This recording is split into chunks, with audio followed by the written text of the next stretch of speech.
Ok, iniciamos estadística 2 con nuestro primer tema. Vamos a hablar sobre las variables aleatorias, vamos a hablar sobre las distribuciones de probabilidades y vamos a hablar sobre la función de distribución de probabilidades. Okay, para poder conversar de esto, este tema se va a subdividir en 8 partes y vamos a tener 8 grabaciones cortas. Trataré de ser lo más corto para que no sea tan denso el video y tratar de cubrir toda la información que usted necesita saber y manejar sobre el tema de las variables aleatorias y la distribución de probabilidades. Este es el primer tema con que iniciamos estadística 2. ¿Qué vamos a conversar? ¿Cuáles son los temas que vamos a tocar? O los subtemas que vamos a tocar aquí. Vamos a hablar sobre qué es una variable aleatoria. Acuérdense que la aleatoriedad es algo que no lo podemos controlar, sino que o se presenta o no se presenta, ocurre o no ocurre un evento. Entonces, si ocurre esa variable que hace que ocurra o no ocurra el evento, pues no la podemos controlar de ninguna manera, ¿no? La aleatoriedad es que puede ocurrir o no bajo una circunstancia que nosotros no podemos manejar. Hay una distribución de probabilidades. Vamos a hablar sobre las funciones de probabilidades. O sea, la probabilidad tiene una distribución y una función. Y vamos a hablar sobre los estadísticos que se utilizan en probabilidades, en este caso la esperanza matemática, y cuáles son los métodos de cálculo de esos estadísticos. Recordemos siempre que lo siguiente, ¿no? Y de estadística 1 es en especial que tenemos que hacer este recuerdo. Tenemos un conjunto, se llama población. Todas las características o propiedades que yo pueda extraer de él, de la población, son parámetros estadísticos. ¿Okay? Entonces, muy importante. Ahora, si de esa población extraigo una porción llamada muestra, de la muestra, ¿verdad? ¿Qué extraigo? Extraigo estadísticos, que son los datos estadísticos de una muestra.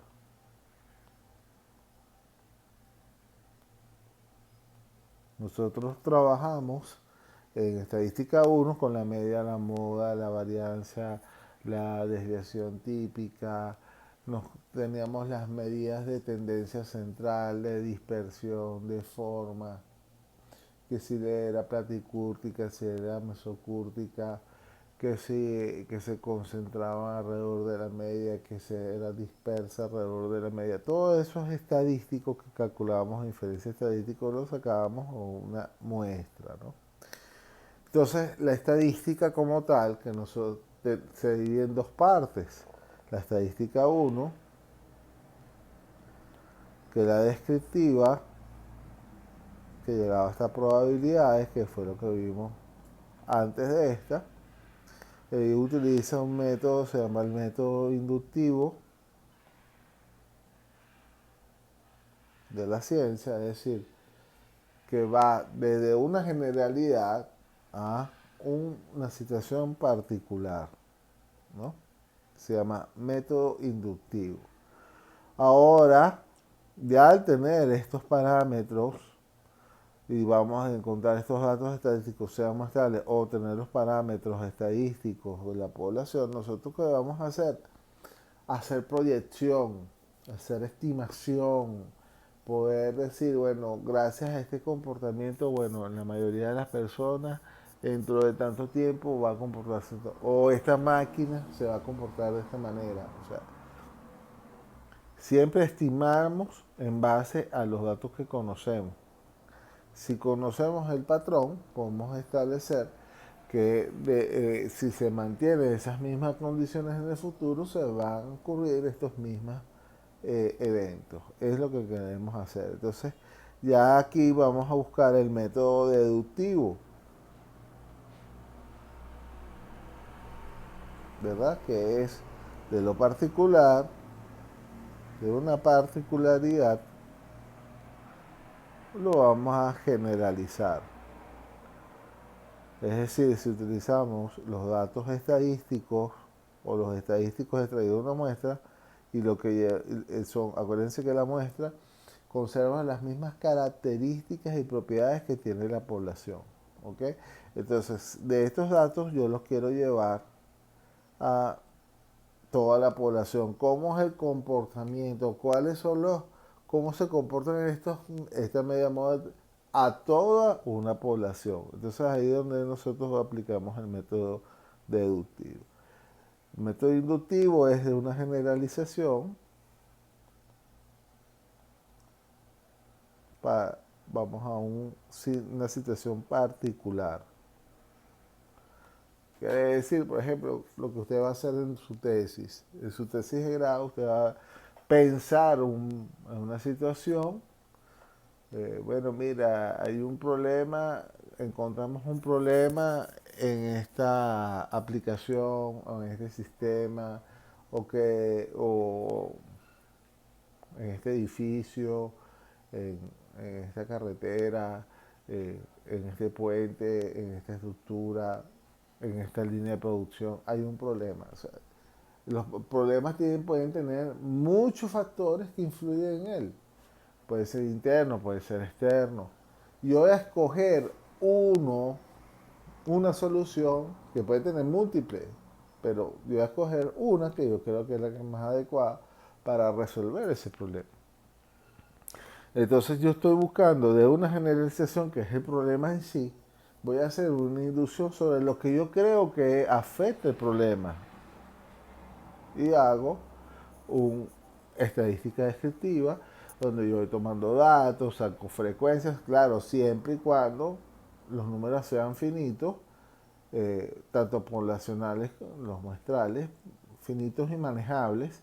Yo puedo hacer todo lo que yo aprendí en estadística 1, hacer una tabla de frecuencia o hacer incluso una tabla de contingencia para ver si hay otra variable involucrada en ella.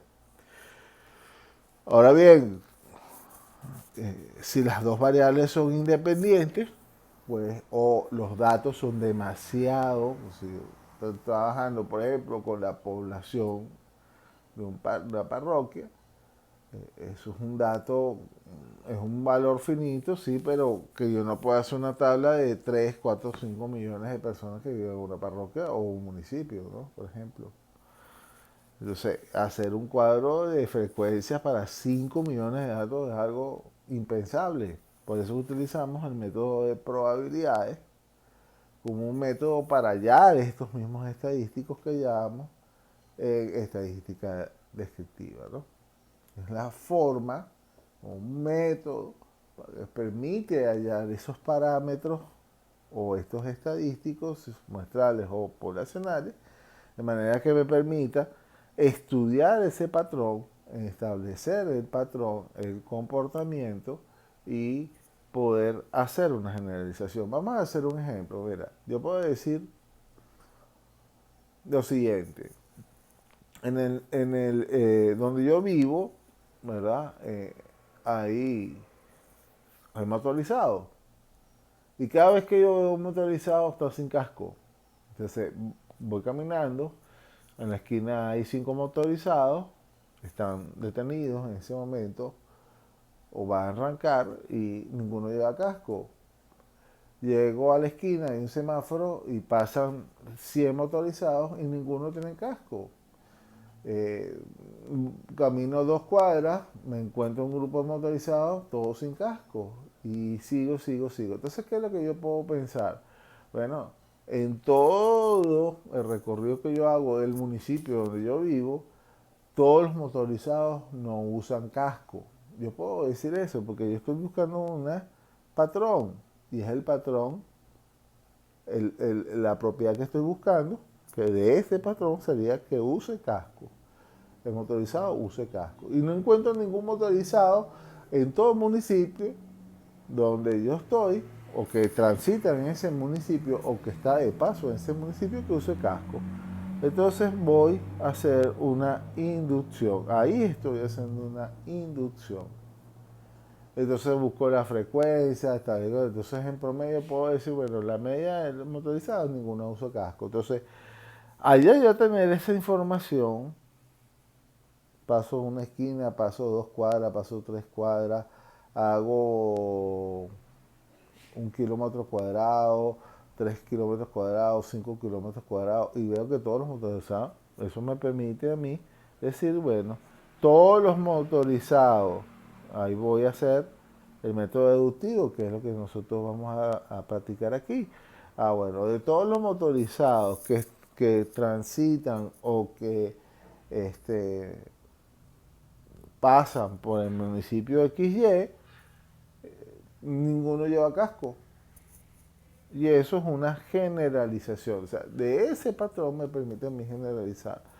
Entonces yo puedo decir, bueno, como ninguno lleva casco, yo puedo decir, los accidentes como estos que involucran por motorizados son mayores que en el otro municipio, porque cuando yo voy y recorro el otro municipio y hago 1 kilómetro cuadrado, 2 kilómetros cuadrados, 3 kilómetros cuadrados de ese municipio, veo que todos los motorizados usan casco. No veo ninguno que no usa casco.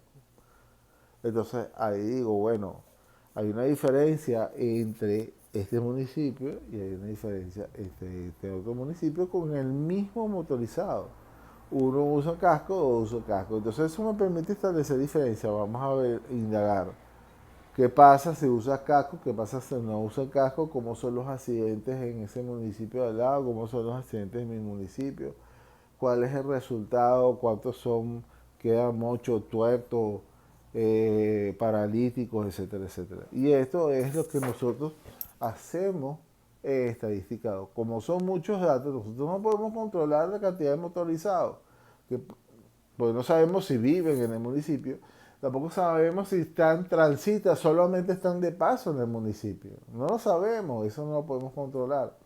Es una aleatoriedad que el motorizado que yo escoja o detenga y lo interrogue puede vivir aquí o puede vivir fuera del municipio, o está de tránsito, o está de paseo, viene de Maracaibo y, y, está, y va para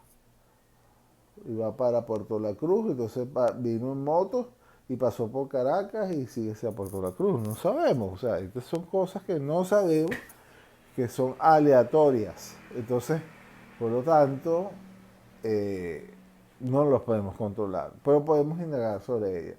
Ahora bien, vamos a hacer, puedo sacar una información estadística de todos los motorizados que pasan por este municipio o por el municipio de lado.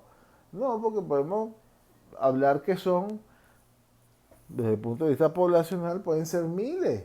Una población finita, sí, es una población finita, pero inmanejable. ¿O puedo sacar una muestra representativa de esa cantidad? Sí, lo puedo sacar. ¿Es una muestra finita? Sí, pero ¿qué tan grande es la muestra? O sea, no estamos hablando de 30, 20, 30, 100, 200 valores. Estamos hablando de miles de valores, de miles de observaciones, de miles de datos. Y que no es difícil, pero es complicado hacer una tal frecuencia. Entonces, un método más sencillo para hallar estos valores a través de las probabilidades, que es lo que nosotros empezamos a trabajar pues al final de estadística 1, donde empezamos a indagar sobre cómo se calcula la probabilidad, cómo se presenta cuando son las variables son independientes entre ellas, dependientes o son dependientes o son totalmente independientes y no existe relación, o puede haber una relación inversa, o puede haber una relación directa. No sabemos esas informaciones y es lo que nosotros tenemos que hacer en las pruebas estadísticas a cada valor, ¿verdad? Para poder definir de qué estamos tratando o qué tipo de variable estamos tratando.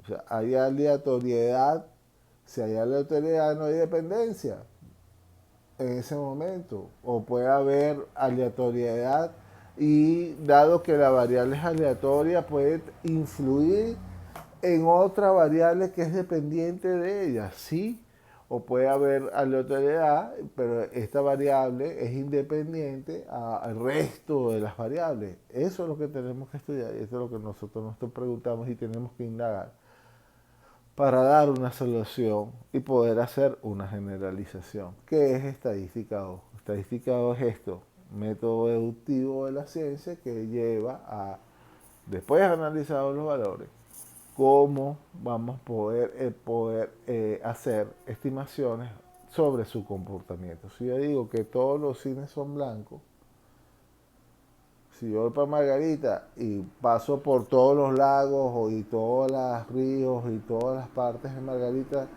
y digo que me voy al primer pocito de agua y me encuentro un cine blanco y voy al segundo pocito y recorro toda la isla de Margarita y en todos los pozos encuentro cines blancos, yo puedo decir con total seguridad que todos los cines que viven en Margarita son blancos.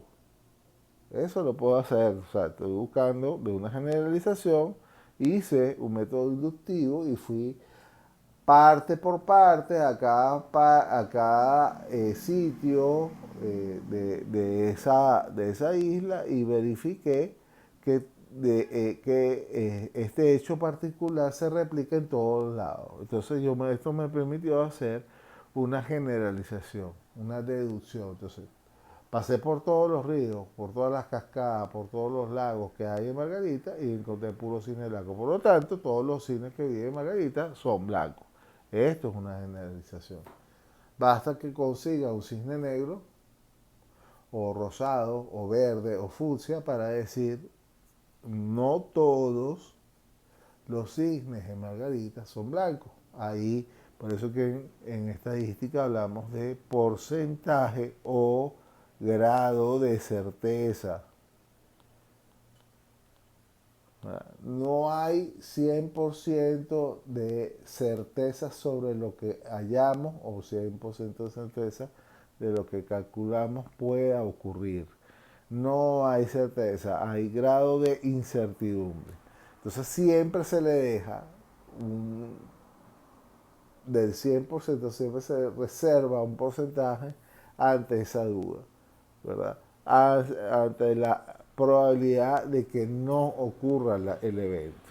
Y es por eso que no se habla de certeza, sino de aproximaciones. Y esto es muy importante que se tenga claro desde este primer momento. Entonces la probabilidad es un grado de certeza de que ocurra o no ocurra un evento, dependiendo de lo como quieres proyectar, y aparte de que ocurra o no ocurra el evento, también hay un grado de incertidumbre y cuáles son y ahí es donde vamos a estudiar cuáles son las condiciones en que ella se puede presentar y cuando no se puede presentar. Entonces, la probabilidad es una función en sí misma que me permite medir todas aquellas características, o podemos cuantificar todas aquellas características de las cuales ella se puede presentar o manifestar y cuáles son las características que se presentan, las cuales evita que eso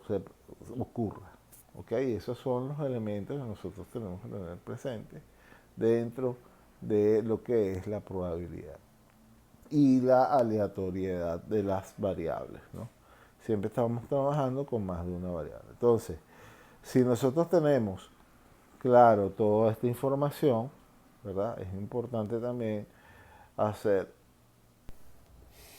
Muy bien, ahora podemos ver también cómo una variable aleatoria se comporta desde el punto de vista de una función matemática. Por ejemplo, yo voy a hacer, imagínense ustedes que yo voy a lanzar una moneda. Una moneda tiene dos posibles resultados, cara o sello. Entonces, si cae cara, su probabilidad es un medio, y si cae sello, su probabilidad es la misma, un medio, ¿no? Entonces, yo voy a definir a cara como 1 y a sello como 2. Entonces, en la ley de las abscisas, voy a poner 1 y voy a poner 2. ¿Ok? El eje de las ordenadas sería el conjunto universal. En este caso, lanzamiar una moneda. O sea, esto sería, el conjunto universal sería nuestra muestra. Acuérdense que es el espacio muestral, que es igual a 1. O sea, toda la probabilidad que está dentro, o la suma de las probabilidades que están dentro de ese espacio, siempre va a ser 1. ¿Verdad? Así. ¿Cuáles son las probabilidades? Si no hago nada, no pasa nada. Estás en cero todo el tiempo. Ah, pero si hago un lanzamiento, la probabilidad es algo como esto. Vamos a ponerlo más bonito, está muy feo, ¿no? La probabilidad es algo como esto. La campana. ¿Sí?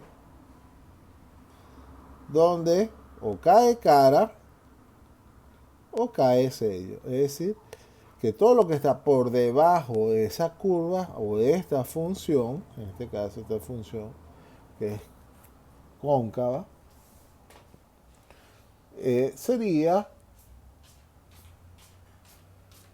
toda la masa de probabilidades que están debajo de ella. O sea, en esto, si lo vemos desde el punto de vista de una función o una integral, la integral es el área debajo de la curva. Entonces, todo el área debajo de la curva de cualquier función son el conjunto de probabilidades o de eventos que puede ocurrir para esa función. Esa es la forma de ver también las probabilidades. Si yo tengo, por ejemplo, una función de producción de, por ejemplo, Polar tiene una función de producción de una línea de harina pan, vamos a suponer que esta es la función, por ejemplo, que está aquí. Todo lo que está por debajo de esa curva son las diferentes probabilidades que pueden existir de esa función de producción. Vamos a suponer que esta es la función de producción de harina pan, de una línea, ¿no? Del empaquetado de una línea. O sea, la máquina o la línea tiene una capacidad máxima de producir 1.000.000, ponle tú 1.000.000 de paquetes al mes. Puedes ser un ejemplo. En un mes esta máquina llega hasta 1.000.000 de paquetes al mes. No pasa del 1.000.000 de paquetes. Pero la probabilidad que produzca uno, que produzca dos, que produzca 100.000, que produzca 200.000, que produzca 300.000, no como variable aleatoria, está por debajo de esta curva. O sea, esta curva me muestra las diferentes cantidades probables que se pueden cubrir en un día determinado. Si yo un día determinado tengo producción para de los factores, tengo harina de trigo, tengo los conservantes, tengo los paquetes plásticos, tengo el tape que lleva para sellar el paquete, etcétera. Todo algo muy sencillo, ¿no? Estoy haciendo una especulación. Si nada más puedo para este día en particular producir 100.000 paquetes, está dentro de la curva, está por debajo, o sea, es la probabilidad, está aquí dentro de la curva de producción de esa línea. ¿Ok? Si yo tengo una computadora, por ejemplo, que tiene un procesador de 4 núcleos y 320 GB como procesador, por ejemplo, yo sé que voy a poner Instagram y va a volar. Va a volar. O sea, obviamente, una sola aplicación va a tener la computadora. Entonces, todos los recursos que la computadora tiene van dirigidos a esa única aplicación. No va a hacer más nada. Entonces, obviamente, está, como le digo, sobredimensionada la computadora para la única aplicación que voy a usar. Ahora, si yo pongo más aplicaciones, yo tengo ADA en función a los recursos tecnológicos que tiene el hardware, yo voy a distribuir, o el sistema o el software va a distribuir el uso de las aplicaciones en función a su consumo, ¿ok? En recursos, en gigas, en megas, etcétera, etcétera. Entonces, todo lo que está por debajo son las diferentes probabilidades de que pueda o no ocurrir ese evento a esa cantidad o en ese momento o con las cantidades. Si yo abro Instagram, abro Facebook y abro todas las aplicaciones a la vez en una misma pestaña de navegación y aparte estoy en los bancos y estoy haciendo criptomonedas y estoy metido en la bolsa de valores, obviamente yo tengo que distribuir todo el poderío, por decirlo así, de los recursos tecnológicos de la computadora en esas diferentes aplicaciones que tienen diferentes consumos.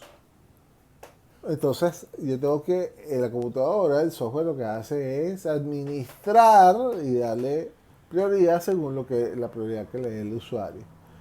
¿Ok? Entonces, para hacerlo todo a la vez, tengo que jugar con los requerimientos. Eso es lo que hace el software. Para que funcione. Eso es lo que hace el teléfono inteligente. Tú puedes abrir una aplicación, puedes estar viendo Netflix, puedes llamar y ver la película y conversar sobre la película y escuchar la película en Netflix en el teléfono, en una llamada con tu novia o con tu novio y están viendo los dos juntos en dos puntos distintos de la ciudad o escuchando la misma película o un podcast o cualquier otra cosa en una llamada. Entonces, ¿qué hace el teléfono? ¿Cómo administra el teléfono los recursos que tiene? Tanto el procesador como la transmisión de la información, etcétera, etcétera, etcétera. Para todas las cosas, más las actualizaciones a segundo plano que tengan que ver. Entonces, tomando como referencia ese ejemplo, pues te damos cuenta de que todo lo que está por debajo de esa función es la probabilidad de que ocurra un evento. ¿Cuál es la probabilidad de que yo pueda abrir una ventana de Instagram en el teléfono y abrir a la vez el banco y abrir a la vez mi correo electrónico o hacer una llamada? Todo a la misma. ¿Cuál es la probabilidad?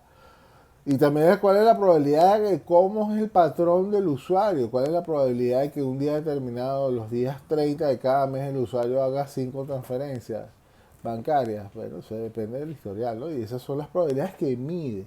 Y esto, toda la curva, todo lo que está por debajo de ella, son el conjunto de probabilidades de las cosas que pueden ocurrir, de eventos, N cantidad de eventos que pueden ocurrir durante N cantidad de interacciones sobre N cantidad de información y todas son variables aleatorias. Esto es lo importante. Hacemos un ejemplo sencillo con una moneda y cuando lo vamos complejizando, por ejemplo, con un teléfono o con la vida diaria 1. Veamos entonces un ejemplo más práctico de lo que venimos conversando sobre las variables aleatorias, las probabilidades y la función de probabilidad para que se pueda entender por partes, ¿no? Vamos a empezar con este primer escenario, ¿no? Nosotros hemos hablado, hicimos ahorita un ejemplo sobre lanzar una sola moneda al aire, pero ahora vamos a lanzar dos. ¿Por qué dos? Porque estamos buscando que, como aprendimos en probabilidades, en práctica 1, que usó las probabilidades, las variables son totalmente independientes. O sea, que si yo lanzo una moneda y el resultado es independiente de lanzar la segunda moneda. O sea, el resultado de una moneda no depende de la otra, sino son totalmente independientes. No hay relación entre ambas, ¿no? Esto para poder ver cómo funciona la aleatoriedad entre las variables. Entonces, el espacio muestral, en este caso, acuérdense que la muestra, espacio universal, siempre es igual a 1, que es el evento seguro. Pero todo lo que está dentro de la muestra, de la probabilidad de que ocurran los eventos que están dentro de la muestra, tienden a ser menores a 1. Acuérdense de eso, es otra de las propiedades de las probabilidades. Entonces, ¿qué pasa si yo lanzo una moneda? Nosotros vimos que si es una moneda, me da cara o sello. Pero en este caso, voy a lanzar dos. Entonces, se incrementan los resultados. Una moneda da cara a sello y la segunda moneda da cara a sello, ¿verdad? Es decir, ya no son 2 puntos neutrales, sino son 4. Pero ¿cómo funciona? Bueno, si yo lanzo la primera y después lanzo la segunda, o las lanzo las dos a la vez, no importa cómo sea, pueden tener los siguientes resultados. Pueden caer los dos como cara a cara, las dos monedas pueden salir cara, o las dos monedas pueden salir sello. Lo que me interesa es saber cuántas caras hay. Entonces yo delimito que el evento es que tenga la cara. En este caso, si obtuvo cara, entonces para mí el atributo es que tenga cara. Si no tiene cara, entonces ahí está la ausencia del atributo. En este caso el sello es la ausencia de que haya cara, ¿no? Entonces puede ser que las dos monedas me arrojen cara a ambas dos, o que de las dos no me arrojen cara. Puede ser que me caiga una moneda como cara sello, o me puede mostrar que puede caer sello cara. Los efectos es lo mismo, pero se incrementó el número de observaciones. Entonces, como podemos ver, el espacio muestral siempre debe ser 1. Entonces, cada punto muestral me da una probabilidad, en este caso 1 sobre 4. ¿Sí? O sea, cada evento tiene la probabilidad, o la probabilidad de que ocurra un evento, en este caso dos monedas, es de 1/4 el resultado de que ella cae, o el punto muestral. Recordemos también un evento muy importante en las probabilidades. Aquí la moneda es un medio, la segunda moneda es un medio. Entonces, la multiplicación, como son variables independientes, multiplicar la probabilidad que se dé un resultado en una moneda por la probabilidad que se dé ese resultado de la segunda moneda, la multiplicación me da la probabilidad total de estos dos eventos independientes. ¿Okay? Estamos diciendo que los resultados son independientes, las variables son totalmente independientes. Recordemos eso de estadística 1. Entonces, estos son, dentro del espacio muestral, las posibles soluciones. Ahora, muy bien, no estamos interesados en los puntos. Estamos interesados en la magnitud que está asociada con esos puntos. ¿Ok? ¿Qué es lo que quiere decir? ¿Cuál es la magnitud? Bueno, XY son todos los posibles resultados.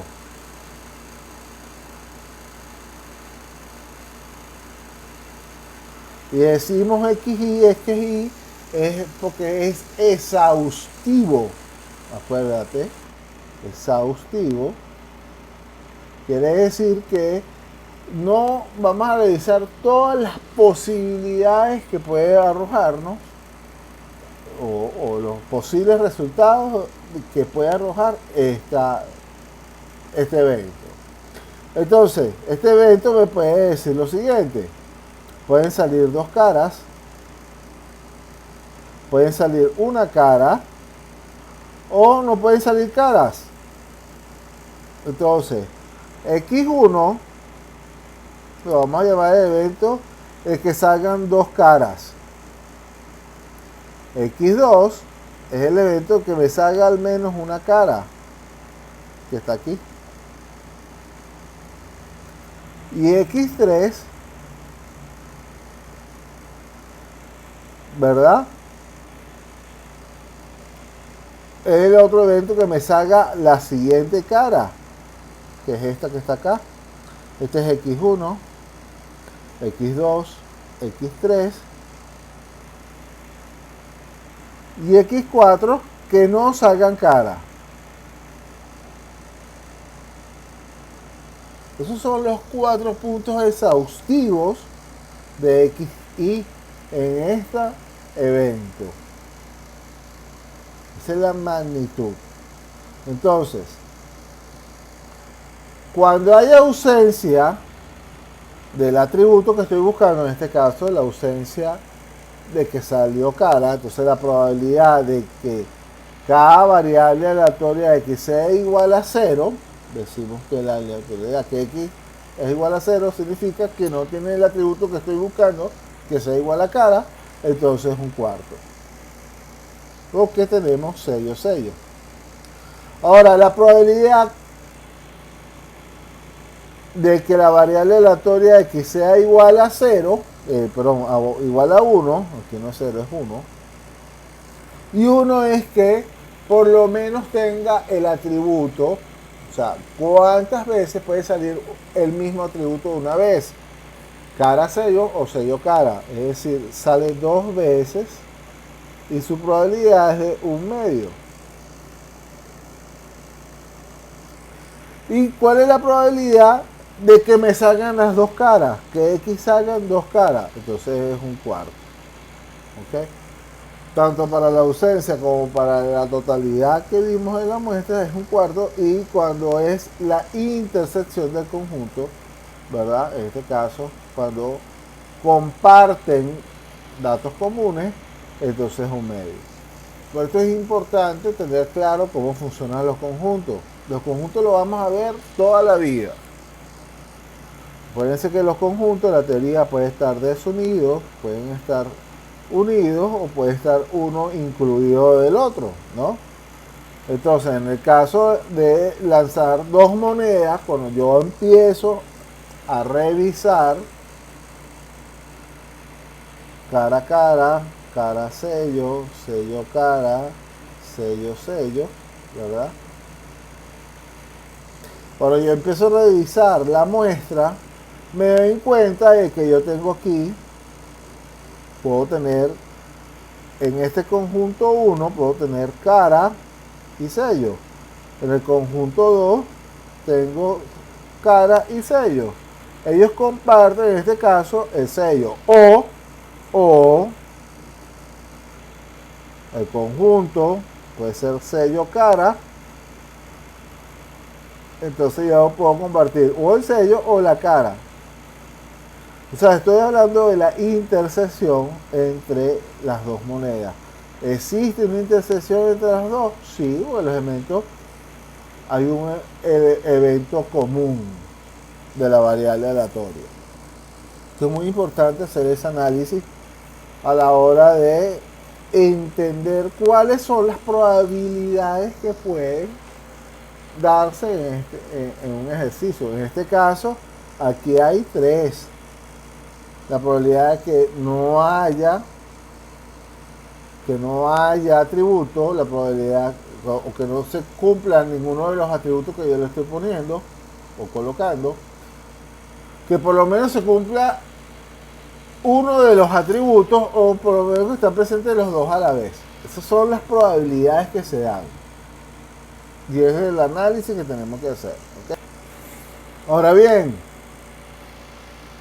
según como yo perfile, en este caso la probabilidad, o perfile el ejercicio, o a lo que yo quiero sacarle la probabilidad, también no solamente tengo que tomar en cuenta la aleatoriedad que puede tener los resultados, sino también si es unidimensional o bidimensional la variable, ¿no?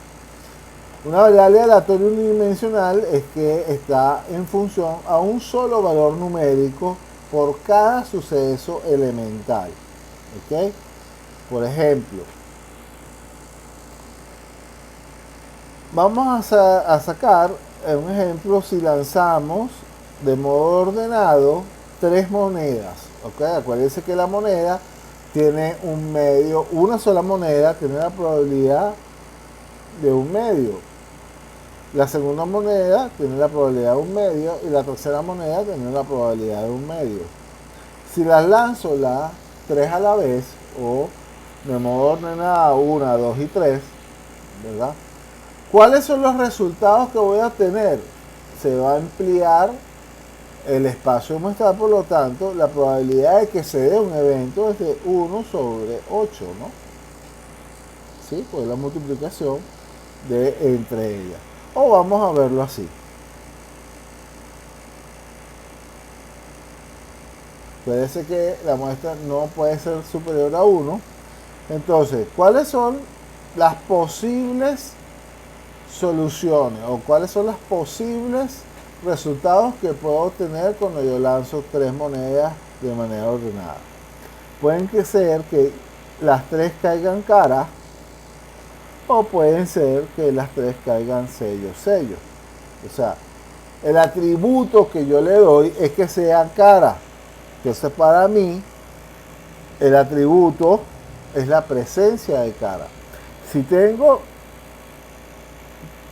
3 monedas con 3 caras, entonces tiene un valor de 3, ¿no?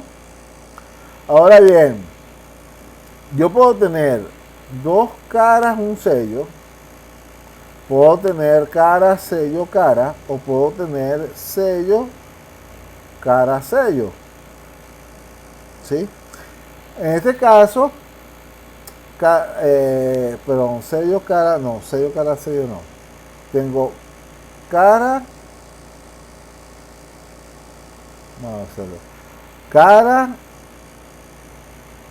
tengo cara, cara, sello, tengo cara, sello, cara, y tengo sello, cara, cara. Ok, tengo 2 caras, 2 caras, 2 caras. Por lo menos 2 caras y lo demás es sello. Pero también puedo tener otra combinación que es por lo menos una cara por cada moneda. ¿Cómo se puede presentar? Puede ser cara, sello, sello, cara, sello, cara, sello, o puedo tener sello, sello, cara. Estas son las 3 formas en que yo puedo tener por lo menos una cara. Y la ausencia del atributo, que ya lo tenemos acá. Entonces, ¿cuántos son los resultados posibles de lanzar 3 monedas? 1, 2, 3, 4, 5, 6, 7, 8. 1, la probabilidad que se dé es 1 sobre 8. Tal cual como lo calculamos aquí. Esto es una forma para recordar lo que vimos en estadística 1 con probabilidades. ¿Ok? Ahorita lo estoy comprobando. Ahora bien, ¿cómo son los sucesos? Los sucesos es que si X es igual a 3, o X por lo menos tiene 2 caras, o X tiene una cara, o X tiene ausencia de caras. Esos serían, ¿verdad?, los espacios o la forma de definir los puntos muestrales que están aquí relacionados. Ahora bien, el conteo que yo hago de ese espacio muestral es un conteo, ¿verdad?, en función a números enteros. O hay 3 caras, o hay 2 caras, o hay una cara, o no hay cara.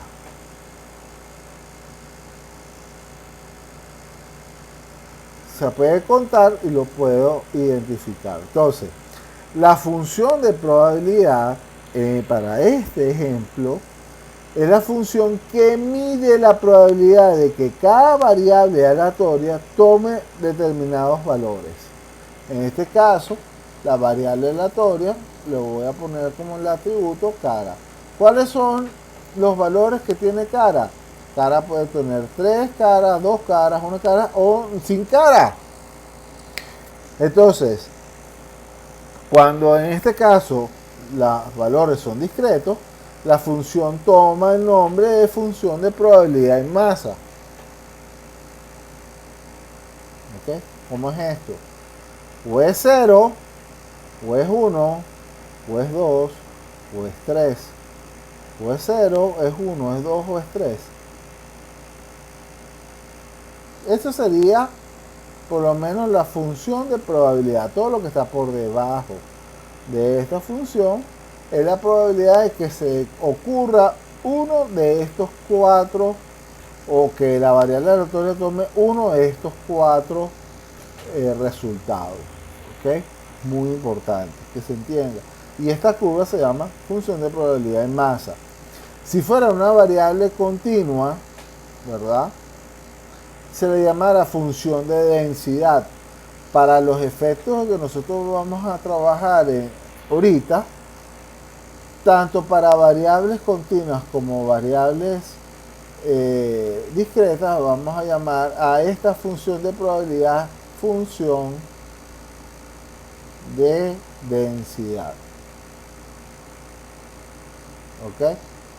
Que es como cuando se cumple el atributo, qué valor toma el atributo y cuál es la respuesta de esa función sobre ese atributo, ¿no? Entonces, la probabilidad de densidad o la función de densidad se define como el modo que, en el caso de una variable aleatoria discreta, su función de probabilidad es la probabilidad de que x tome cualquier valor. O sea, ¿cuál es la probabilidad de que la variable aleatoria tome cualquier valor de esa función? Entonces, eso sería la función de densidad. Por lo tanto, ¿cuál es la probabilidad de que al lanzar la moneda X tome un valor? Bueno, va a depender de lo exhaustivo que tenga el espacio muestral. Es decir, que la probabilidad de que X tome un valor va a depender de la cantidad de resultados que pueden existir en ese espacio muestral. Y solamente puede agarrar un solo resultado. ¿Ah? Entonces, si le fuera una variable aleatoria continua, ¿verdad?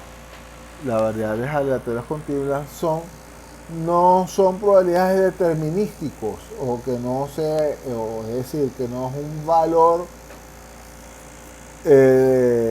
entero exacto, sino que pertenece a los números reales, son fracciones, pueden ser cualquier expresión de los números reales dentro del marco de ese conjunto. Entonces, la función de densidad es una función integrable, ¿verdad? Es decir, de dos dimensiones de conjuntos de números reales. Por lo tanto, la probabilidad de que una variable aleatoria tome un valor o una función integrada o integrable sería la integración de 0 a 1. Siempre va a estar entre 0 y 1. Acuérdense que, porque entre 0 y 1, el espacio muestral no, elemento seguro es 1. No puede pasar de ahí. Si hablamos de parámetros poblacionales también, la población, toda la población suma 1. Toda la población con sus subespecies, todo es una sola cosa, un solo conjunto. Todo lo que está por debajo de ese conjunto, todos los elementos que forman parte tanto de la población como de la muestra, su probabilidad de que ocurra es menor a 1. Entonces, por lo tanto, tanto para las variables discretas, ¿verdad?, como para la variable continua, la probabilidad de que ocurra va a estar entre 0 y 1. En este caso es la integral de la función de densidad. ¿Okay? Esto es muy importante, o la función de probabilidad, ¿no? Esto es muy importante que se tiene en cuenta. Vamos a verlo así. Vemos este gráfico. Esta es una función de densidad de un modelo estándar cualquiera, ¿no? Como pueden ver, la función me habla por sí misma. Me dice, mira, para esta nada más ocurre, o todo lo que está por debajo de de esta campana son los sucesos que ocurren a esta función. ¿Ok? Más allá de ella, por la derecha o por la izquierda, no se cumple, pero nada más se cumple desde este punto hasta este punto. ¿Ok? Quiere decir que la probabilidad de que se dé o no se dé es de 0,3. Positivo o negativo, ¿no? Y esta es la función de densidad. O sea que las probabilidades o de las variables aleatorias que en ellas sean están dentro de este espacio. Este espacio es el espacio muestral. ¿Ok? ¿Dónde están las probabilidades o resultados muestrales?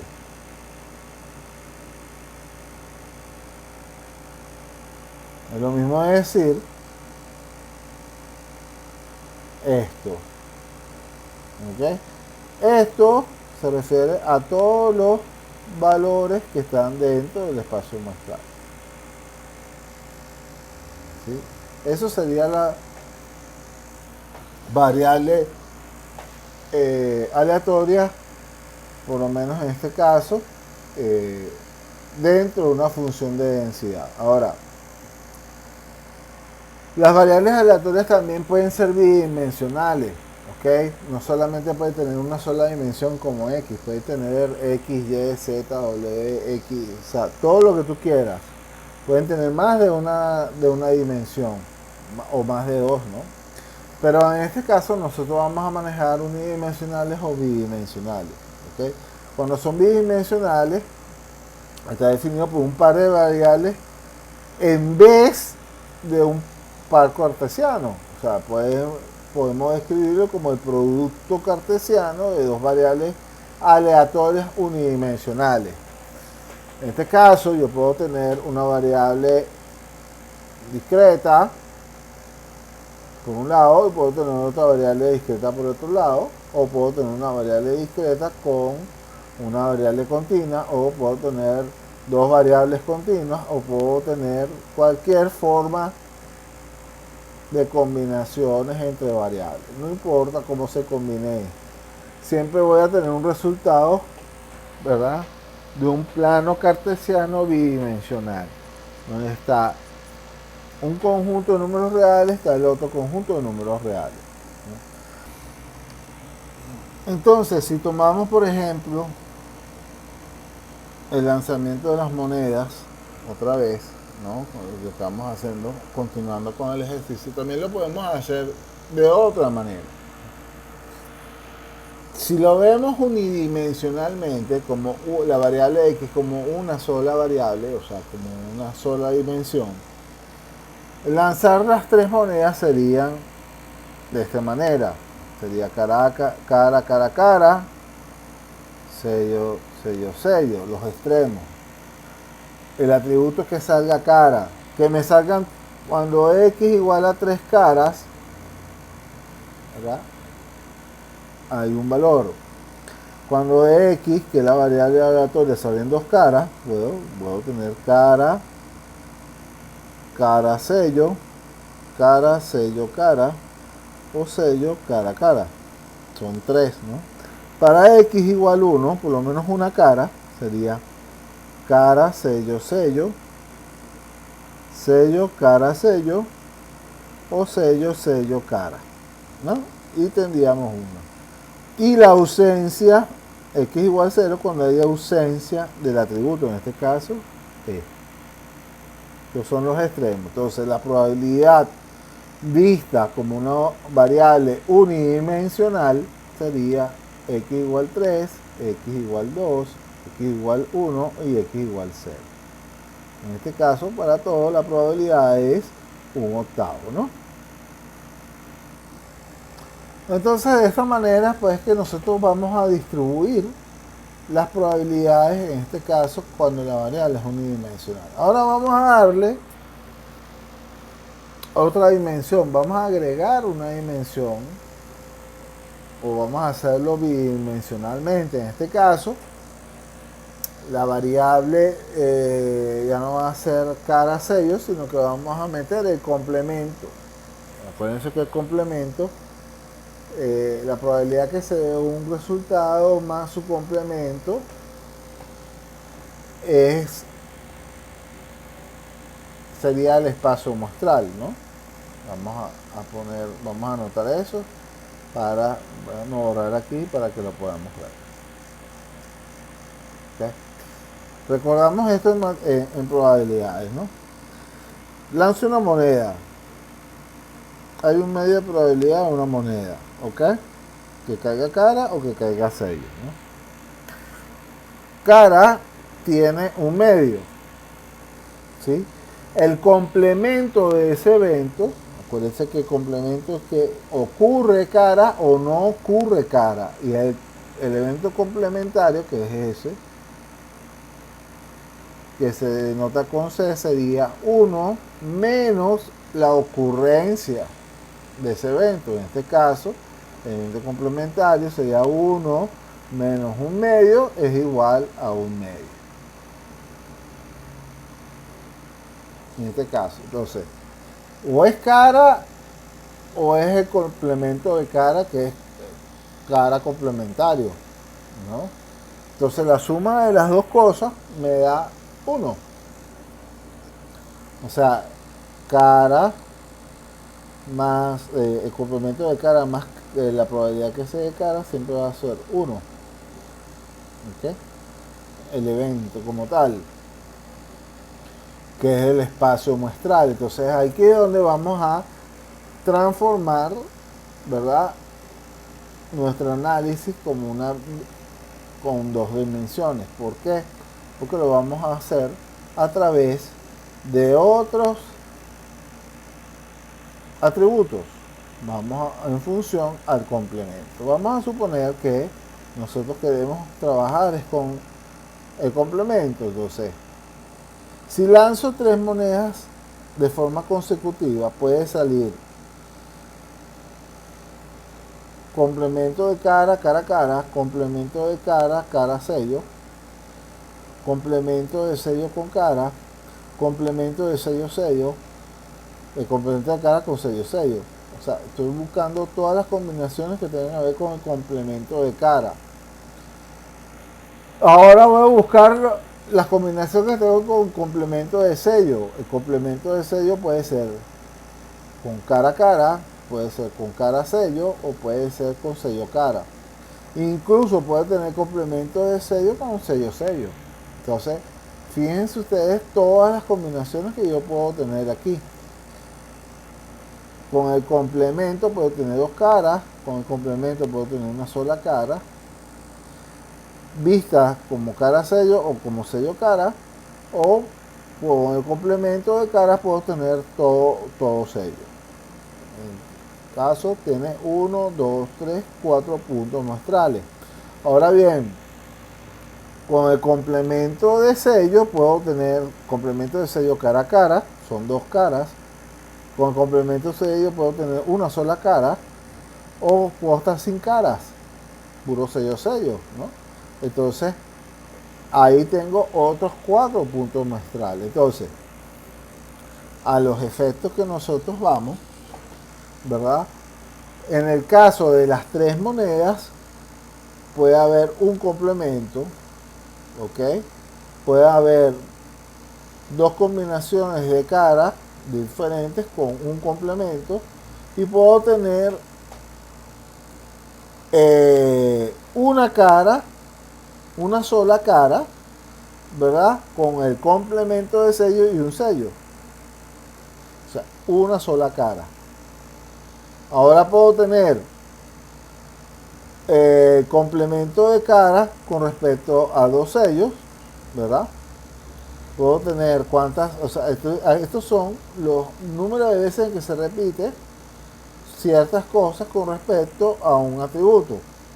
Puedo tener el complemento de sello con sello sello, nada más de 0 y 0. Y se cumple pues con la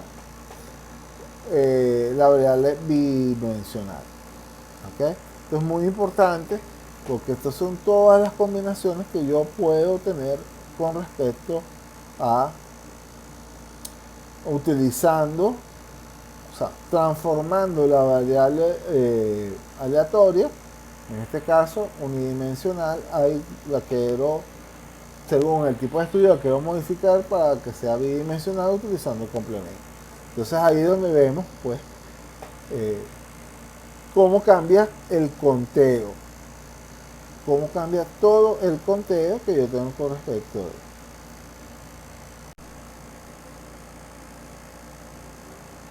Entonces, continuamos.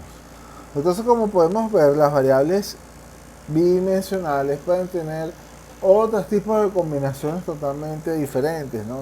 Como les dije más al principio, si yo configuro una probabilidad para conseguir un atributo, entonces estoy buscando una variable aleatoria discreta en este caso, pero cuando yo quiero conseguir más de un atributo o en un experimento busco que se cumplan más de un atributo, dependiendo de la variable, puede tener a variables que todas, si todas son discretas, excelentes, pero podemos combinar una discreta, podemos tener una variable discreta con una variable continua, o podemos tener una variable continua con una discreta, o poner dos variables discretas, o tener dos variables continuas. O sea, puede agarrar o puede combinar cualquier forma. Por eso es importantísimo el tema de entender cómo los posibles resultados o desde el punto de vista de probabilidades pueden darse el conjunto de posibilidades, la teoría de conjuntos. Pues, si de repente pensamos que la probabilidad es imposible que ocurra, pero no significa, lo que tú crees que es imposible que ocurra no significa que sea improbable. O sea, como le dijimos al principio en videos anteriores, no, en estadística no hay certeza, sino hay grados de certeza. Es decir, nos aproximamos a una verdad, pero no es 100% real. Lo que tú crees que es imposible no significa que no pase. ¿Ok? Mucho cuidado con esto, ¿no? Esto es muy importante. Entonces, nosotros tenemos nuestra tarea es buscar todas esas posibilidades de las cosas que creemos que ocurren y que no ocurren, o que pensamos que nunca pueden ocurrir.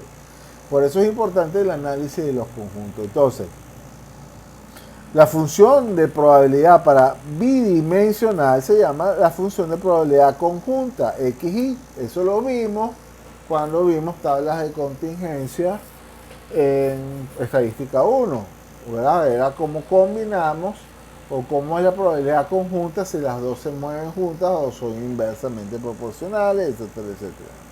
Entonces, nosotros planteamos la contabilidad conjunta o la probabilidad conjunta como la probabilidad,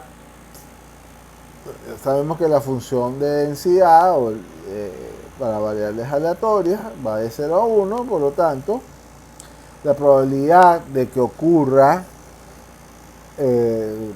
un resultado de una variable unidimensional tiene que revisarse cuánta es la probabilidad de todo su espacio muestral exhaustivamente, ¿verdad? Cuando digo la probabilidad de que ocurra depende de qué punto o cuántos puntos muestrales tiene esa variable aleatoria. Si analizo una variable aleatoria, vamos a llamarla color de ojos, la probabilidad de que me dé ojos azules va a ser del espacio muestral, ¿no? Ahora, yo quiero sacar la probabilidad de que mida unos 70, también esa probabilidad lo consigo del conjunto de probabilidades que salen en el espacio muestral de altura. ¿Ok? Pero si yo quiero combinar las dos variables, yo puedo decir, yo quiero saber cuáles son las personas con ojos azules que midan 1,70, entonces ahí viene la probabilidad conjunta. En este caso estoy midiendo una probabilidad de una variable discreta con una variable continua.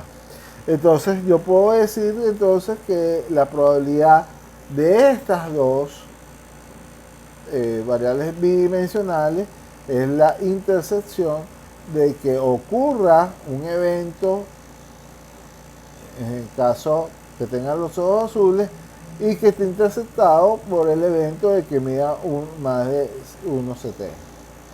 Es decir, estamos buscando una población, estamos buscando esta parte que está aquí. Esto es lo que estamos buscando, esta probabilidad. ¿Qué es lo que se da? Aquí, como lo podemos ver, en el espacio muestral. Aquí hay un atributo y aquí está afuera está el otro. Entonces tenemos que buscar es la intersección, el punto común que tienen ambas dos. ¿Okay? Entonces, al tener claro que cuando las variables son bidimensionales, lo que estamos buscando es la probabilidad conjunta que se dan o la intersección, aquellos puntos comunes que tiene la variable una variable aleatoria con respecto a la segunda variable aleatoria, ¿no? Recordemos siempre esto, la función de probabilidad es la función de probabilidad de una variable aleatoria, unidimensional. La función de distribución, ahora pues que es la que estamos introduciendo, son cuando yo quiero comparar dos variables. ¿Ok? Es decir, para dos variables bidimensionales. En este caso, yo estoy buscando esta parte que está aquí si lo vemos en conjunto. Esto sería para nosotros, toda esta intersección, es lo que nosotros decidimos, podemos decir que es la función de distribución. Vista desde el punto de vista de los desde el punto de vista del conjunto, cuidado, ¿no? No es que tiene esa forma, tiene otra forma, ¿no? Entonces, para una variable, cuando hago un análisis unidimensional, utilizo la función de densidad, ¿verdad? Que resulta de la derivada, que es derivar con respecto a esa variable, la función de distribución conjunta XY. Es decir, ya la distribución conjunta son bidimensionales y cuando yo derivo la bidimensionalidad obtengo la función de densidad. Entonces, como podemos ver en este ejemplo que está acá, ¿verdad? Aquí está la función de distribución de la variable de un modelo normal estándar, ¿no? Esta es la forma como se presenta la función de distribución, ¿ok? Cuando yo derivo esa función, ¿verdad? Yo busco cuáles son los parámetros de esto. Esta función se da entre valores que está entre 2.0 y 0, ¿no? 0, 2.0 y... O sea que esta función está en este rango donde se cumple. Y es 0 para cualquier otra combinación. O sea que no existen valores para esta función conjunta de al derivar yo esta función bidimensional obtengo la función de densidad de una sola variable. Esto es muy importante que se entienda. De hecho, esta función de distribución proviene de este gráfico que está acá. Déjenme borrar el gráfico para que lo puedan ver. Esta es la función de densidad de ese modelo. Como pueden ver, es acampanado totalmente.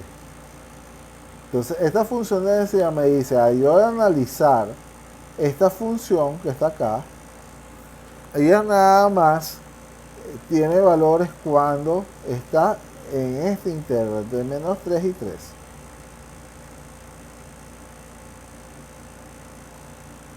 ¿Ok? Y es cuando tiene valores por debajo de la campana. Esa sería la función de densidad. Pero esa es la función de densidad derivada de esta función de distribución. Fíjense que esta es la integral.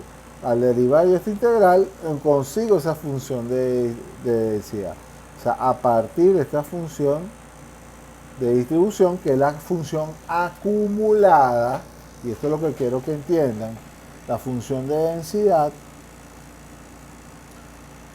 sería la frecuencia, ¿sí? Como voy a decir, la frecuencia absoluta.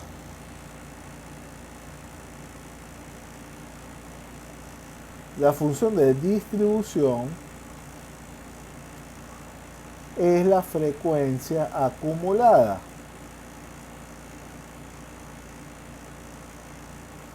En esta función que vemos aquí, para que se pueda entender más fácilmente y sea menos complejo, esta función, esta es la integrada,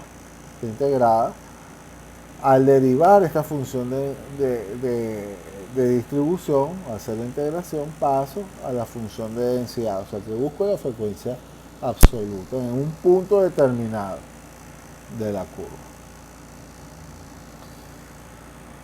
¿Okay? Para poder entender entonces cómo se dan los eventos, o cuáles son las probabilidades de los eventos, tenemos que entender lo siguiente. La probabilidad implica, las probabilidades son eventos. La probabilidad es que ocurra o no ocurra una situación. Eso sería un evento sí o no. Pero hay eventos que pueden ocurrir o que no pueden ocurrir, son los dos extremos. Pero entre esos dos extremos hay N cantidad de variables o de combinaciones que se pueden dar en esos eventos.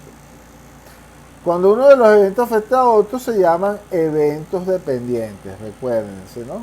Si yo lanzo $100 de mi balcón a la o en el carro lo lanzo $100, un billete de $100 en el metro en hora pico, imagínense lo que va a pasar ahí, ¿no?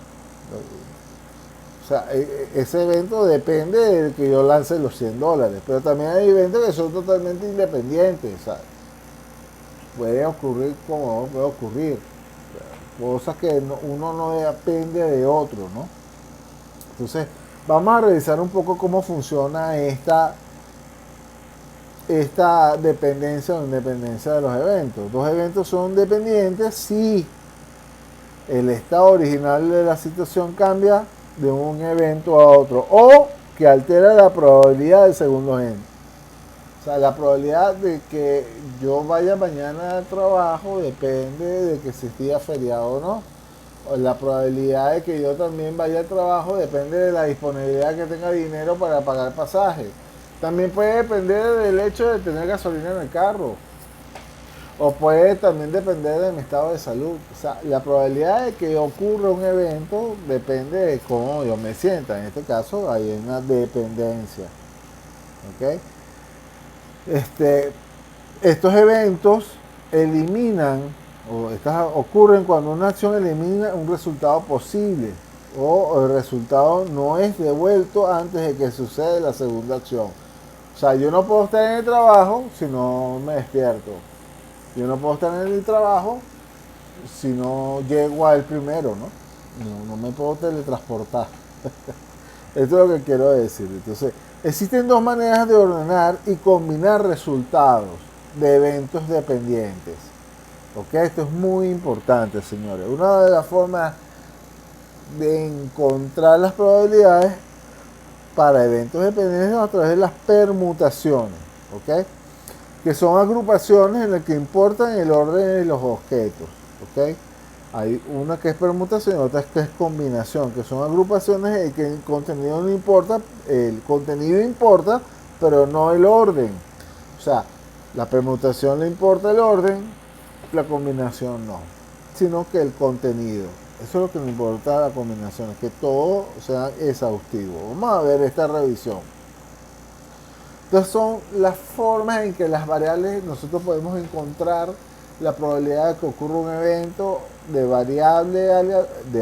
con variables aleatorias o más de una variable aleatoria.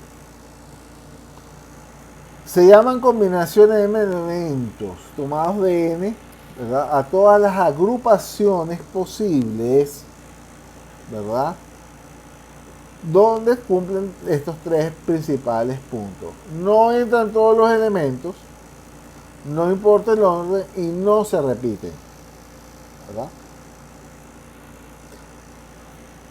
Las permutaciones de m elementos en n posiciones, ¿verdad?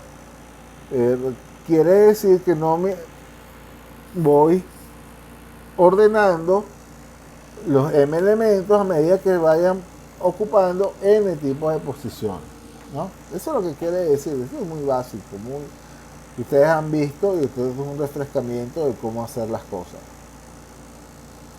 Las permutaciones nos permiten, en probabilidades, ordenar todos los resultados muestrales, ¿ok? En la forma en que pueden ocurrir o que no puede ocurrir. Por eso que la permutación y la probabilidad, o por lo menos nosotros buscamos que las permutaciones nos ayudan mucho a calcular las probabilidades con este cosa. Pero lo más importante es saber si hay repetición o no. ¿Por qué? Tanto en la combinatoria como en las permutaciones. En la siguiente parte vamos a hablar más sobre las combinaciones y las permutaciones, ¿no? Más específicamente. Lo importante es saber que en probabilidades se usan más las permutaciones que las combinaciones, ya que al medir el posicionamiento de las variables, su dispersión desde su media central y variabilidad de ella es más fácil de calcular a través de la permutación, porque ella las agrupa, ¿ok? Entonces yo, para encontrar en esa gran masa de datos, encontrar la media y la variabilidad, me es más fácil utilizar la permutación que una combinación, ¿ok? Muy importante que se tenga claro, ¿no? De todas maneras, nosotros tenemos que preguntarnos esto como dentro de la parte estadística. Claro, nosotros ahorita vamos a aprender a utilizar herramientas, a ver cómo se comporta, ¿no? Este es el propósito.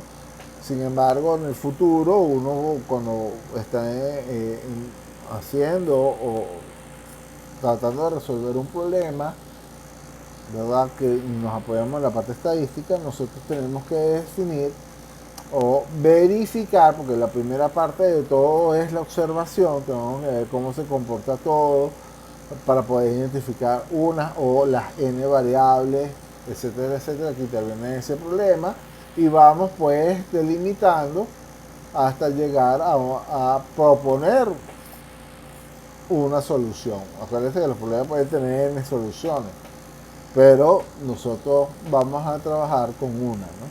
Entonces, lo importante que es hacer sobre las probabilidades es saber definir para qué queremos la probabilidad, o sea, cómo la voy a calcular en función a qué, según el tipo de problema.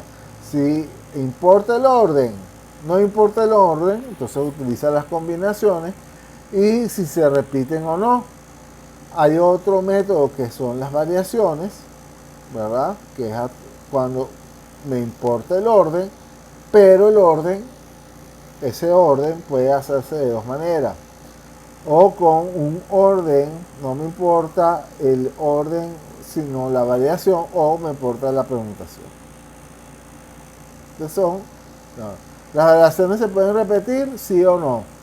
O utilizo la permutación, que también es con repetición o sin repetición. Estas son las tres formas, ¿verdad?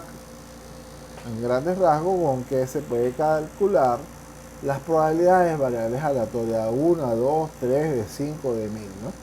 Y dependiendo de cómo se perfila, acuérdense que son datos que estamos observando y que podemos estimar cuáles pueden ser los diferentes resultados que nos puede arrojar un gran número de datos sin pasar por hacer una inducción a través de una tabla de frecuencia o una tabla de contingencia, sino sencillamente calcular la probabilidad a través de aquellas posibilidades que el espacio muestral me permite hacer según o una combinación o una permutación, ¿ok?